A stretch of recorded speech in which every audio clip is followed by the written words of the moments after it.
Un jour, ça sera toi.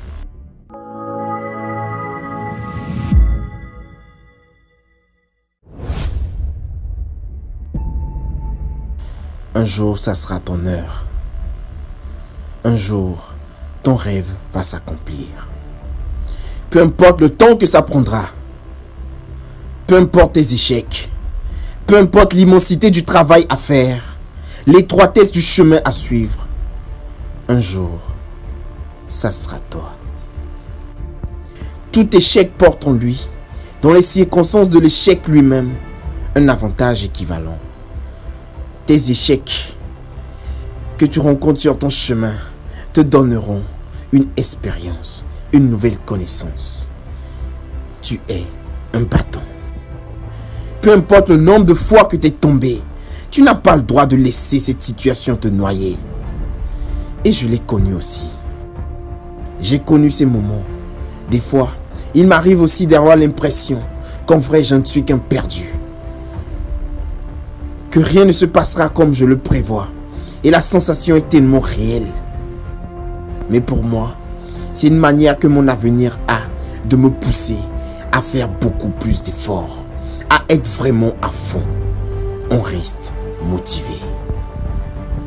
Tu doutes de toi. Tu abandonnes. Tu es persuadé que ça ne sert plus à rien de continuer. Et tu laisses tes rêves partir en fumée. Toutes ces choses qui t'éloignent de tes rêves. Toutes ces choses que tu regrettes aujourd'hui. Toutes ces choses que tu n'aurais jamais dû faire. Valent-elles vraiment la peine de laisser tomber? De t'apitoyer sur ton sort et monter au là-dedans. Même si tu risques d'échouer, faut essayer. Même si tu risques de tomber, tu te relèveras.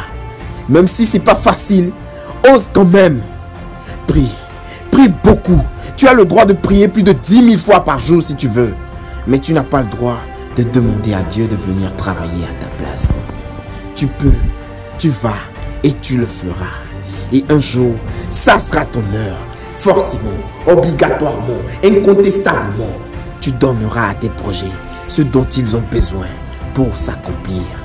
Tu donneras aux moqueurs une raison de ravaler leurs paroles.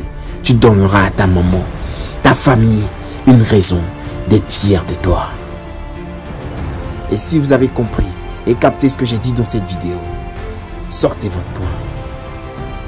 Et à vendredi prochain.